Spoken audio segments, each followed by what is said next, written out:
So in 1841, there's another election. This election, Sam Houston is going to run again. Again, you can serve non-consecutive terms. Lamar cannot run again. Well, Houston will run because he still maintains some of his popularity. And again, a lot of people support Lamar, but he can't run. So Houston's going to win the election fairly easily. And he's going to take over yet again as Republic of Texas president, and he's going to serve 1842, 43, 45. So Houston, he will take over, and what he's going to have to do is basically reverse a lot of the policies Lamar had put into place. So this is one of these interesting things. So, democracy is great, but it has its issues. If you have one president comes in, sets up policies, and then people vote him out, put a completely different president, and you just undo everything you've done before, and that can create a lot of problems with the inconsistencies. Well, Sam Houston is going to have to deal with inconsistencies because he wants to undo everything that Lamar had done. He's going to realize that Texas cannot handle the debt that Lamar has put it in. You know, you got a lot of interest payments to pay off under these bonds, stuff like that. So what Houston's going to do, same thing he did before, try to slash spending. He's going to reduce the salary to the Texas military, basically say to officers and soldiers, you can no longer make as much pay. Basically get rid of the Texas Navy. So it had pretty much been mothballed under Lamar, hadn't had much success. But Houston's going to say, all right, we're selling off the ships that are falling apart, or that are still functional. We're just going to go ahead and trash these other ones. We don't want to pay the sailors anymore. We don't want to pay for new additional ships to be built. Houston is also going to reduce the size of the Texas Rangers. However, Houston realizes these guys have been having a lot of success. You know, Jack Hayes, and especially since this Walker Colt, or the Colt revolver later on is going to be adapted to this Walker Colt, have been effective at dealing with Indians. So I'm going to keep a couple of these Texas Rangers divisions. But in order to reduce them, he will sit down and make formal peace agreements with the Comanches. Again, the Comanches prefer raiding into Mexico at this point anyway. So he is going to keep some Texas Rangers divisions, but instead of keeping them all, he's going to end up sitting down, personally meeting with Comanche leaders, making peace with them. As far as other Indian groups like the Wichitas, Caddos, he's going to send delegates to them, start trading posts with them so they don't have to raid along the frontier or anything like that. You can trade with us peacefully. And so he's basically going to try to reduce debt by reducing armed military forces. You don't need as many of them. All right, so this is one thing one way he's going to be dealing with differently than Lamar has been dealing with these things. Well, what about Mexico? Well, Houston wants peace with Mexico just like Lamar had initially wanted peace with Mexico. He doesn't think that Texas, basically he thinks that provoking Mexico, supporting what had been the Republic of the Rio Grande, supporting Yucatan, that doesn't bring Mexico any further to recognizing Texas independence, and it actually incites them even further to want to regain Texas. Now, by 1842, when Houston's taken over for his second presidency, people in Mexico are coming to realize that Texas is probably gone. By this point, the population of American Texan population has probably risen to about 130, 140,000, something like that around this point. People of Mexico are looking at this and saying, we couldn't beat 30,000 of these guys. Now the population has gone up significantly. Probably not going to be able to get this back. They're not willing, however, to give up on this disputed territory. They don't want to recognize that. And the thing is, no Mexican politician, even though most of the Mexican politicians recognize that this area is gone, they can't say that in the public, because basically this has become such a contentious issue because of the issues that are happening with Indians, the fact that, again, Texans are supporting Yucatan independence, stuff like that, that politicians in Mexico, if they even suggest the idea of letting this area go, nonetheless letting this area go, they're going to be thrown out of office. It's become one of the biggest political hot buttons in Mexico City. As a matter of fact, politicians who even suggest recognizing Texas independence will be overthrown by political opponents. They'll say this is a guy that wants to give in to this U.S. aggression or give in to these Americans. So nobody wants to give this up, but again, everybody realizes that this area is probably not coming back. So what we will see is that this is going to be used as this sort of almost pride issue. That'd be a good way to put it. There's a pride thing about it. You cannot let this Republic of Texas go out of pride.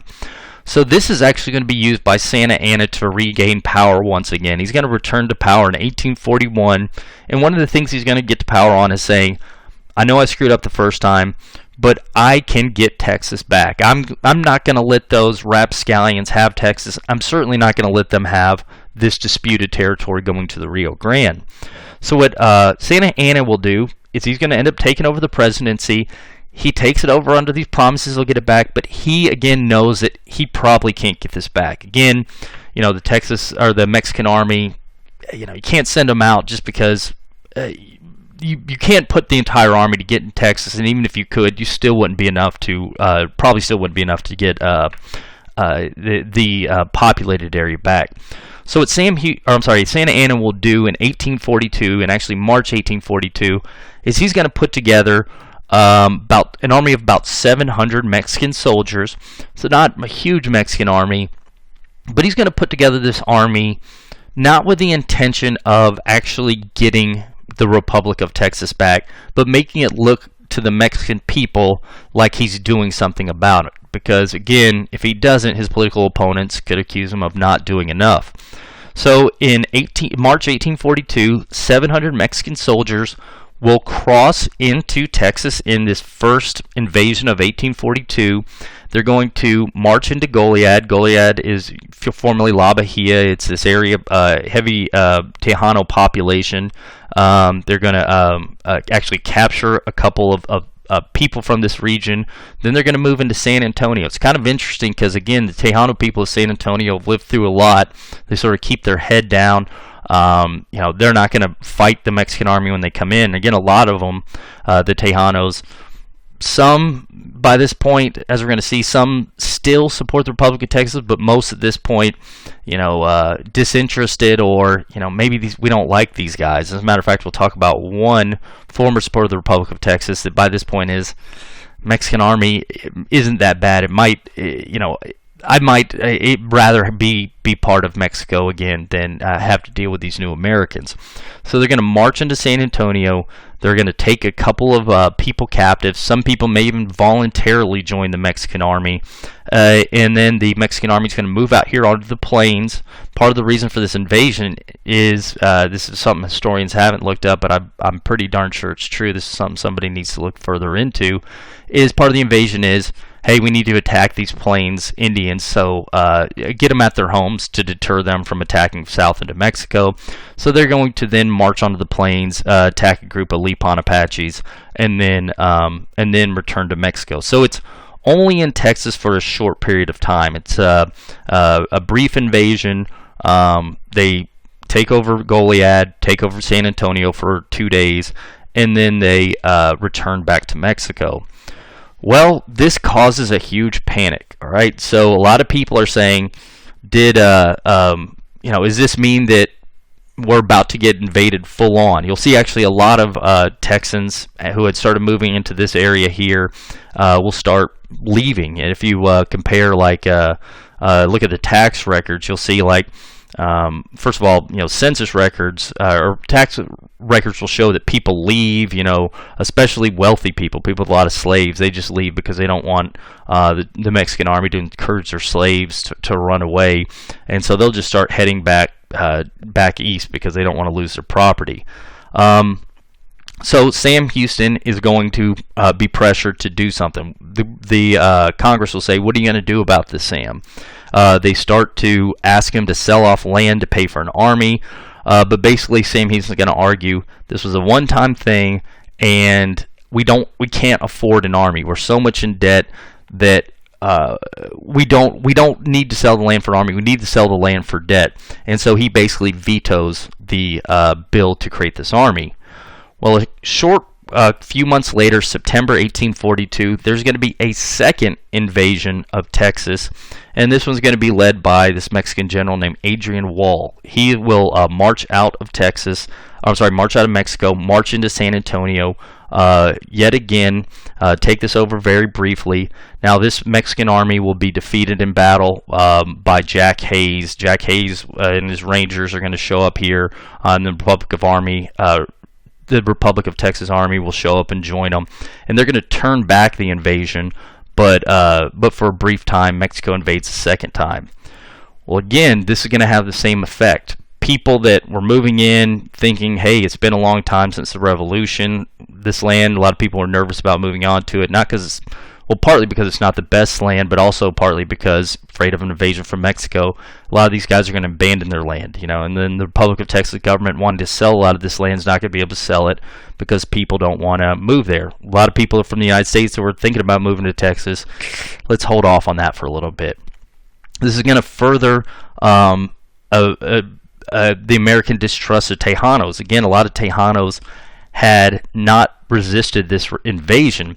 Not only that, but some Tejanos had actually helped it. And one of these Tejanos was Juan Seguin. So Juan Seguin, as we talked about before, he had been with the defenders of the Alamo. He had escaped from the Alamo. He delivered the messages, from William Barrett Travis to Sam Houston. He and his family had helped Stephen F. Austin bring American immigration into Texas. After the Republic of Texas was created, Juan Seguin was loyal to it. Well, what had begun to happen in late 1830s, 1840s was that Seguin started to be marginalized by a lot of the new arrivals. Now, some of the old people recognize that Seguin, he had helped us out. He was among the Tejanos that supported the break from Mexico. He's a hero. Others, new arrivals, no, this guy's just Mexican. Mexicans are considered bad. And Seguin, he had actually been elected mayor of San Antonio under the Republic of Texas. While serving there, he had a dispute with a American blacksmith over some property. There'd been an argument about this, and basically Juan Seguin had been discriminated against in this argument, and he'd just been marginalized throughout the 1840s, and he realized maybe it was a mistake for my family to support the revolution. Again, he'd been very faithful, considered a hero, but by the 1840s, he's realizing, I don't know if what I did was right.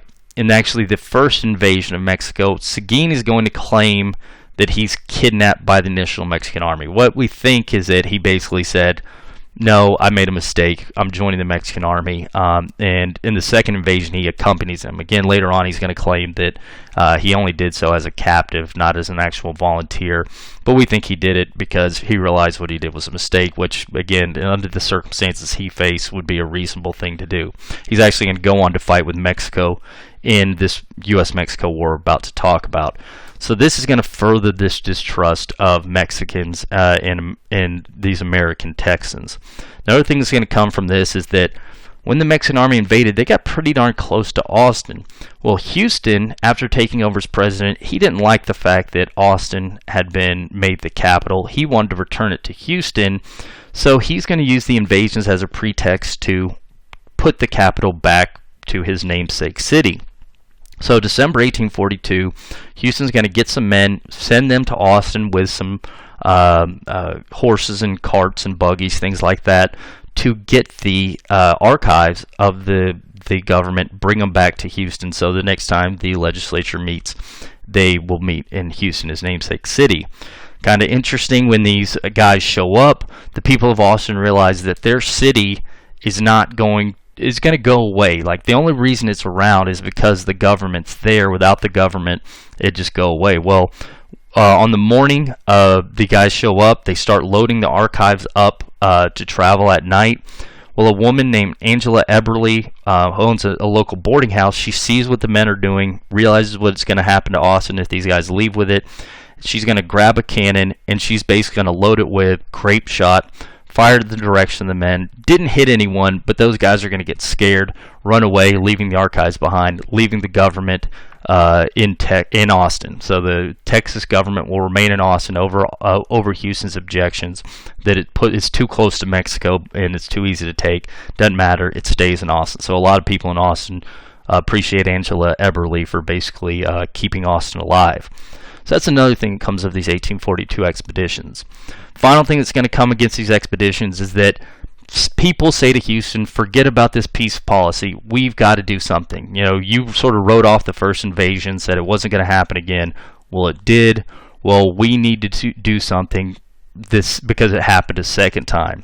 So Houston realizes in order to sort of satiate those who want blood, he's going to order a Texas commander named Alexander Somerville to assemble a militia, proceed to the border, and if conditions are favorable, invade Mexico. Now, he doesn't want them to stay for a long time. He wants to basically see if they can recapture the handful of prisoners that were taken at San Antonio. But if conditions aren't right, don't invade. But if conditions are right, invade briefly. But if you can't find the captives, return immediately. So November 1842, about 700 Texans are going to assemble and go on this expedition to Mexico. Now, they're going to get to Laredo on the Rio Grande about December 8th. They're going to take over this town fairly quickly. Mexico doesn't realize they're coming. They move to a smaller town. Somerville realizing, okay, did this. We made the people happy back here. We've captured a little bit of goods, which part of the reason Houston sends them down here. Maybe we'll recoup some of the debt that we need by capturing some goods down here that we could sell. But Somerville realizes, all right, there's no point in going any further. We've accomplished what we want, and he is going to decide, let's head back. All right, let's call this.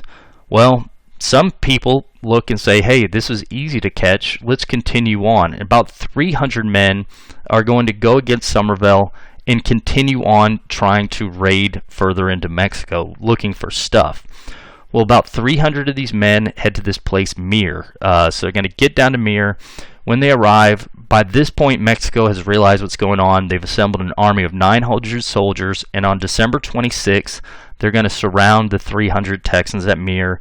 The Texans are going to be fighting from cliffs. They're going to be trying to retreat over the Rio Grande. But eventually, a number of the Mier expedition members will be captured by the Mexican army.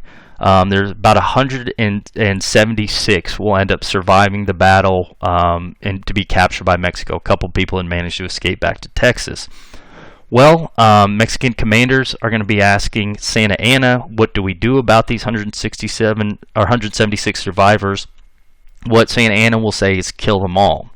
Well, the Mexican commanders, that they don't feel right about doing that morally, but they also are fearful about what they do if they don't listen to Santa Anna. So this would be the Battle of Mier. So what they're going to decide to do is just go against them and decimate the prisoners. And decimate means to take out 1/10 of a group. So we think of decimate as taking out an entire group, but in reality it means take out 1/10. So the word deci, if you think about math, deci means 1/10 or means tenth. Then to decimate means take out 1/10. So what they're going to do is fill a jar up with 176 beans. Now, 159 are white beans, 17 are black beans. So on March 25th, 1847, they're going to ask the prisoners to each withdraw a bean. Those who are white beans are going to be kept prisoners. They're going to be sent to this prison, down close to Mexico City in Veracruz. They're going to survive. Well, at least those who survive their prison terms be kept alive. But those 17 who drew black beans, they're going to be lined up and executed by firing squad. Now, as you can imagine, this is going to draw a lot of consternation among Texas, and people are going to be calling on Sam Houston for bloodshed.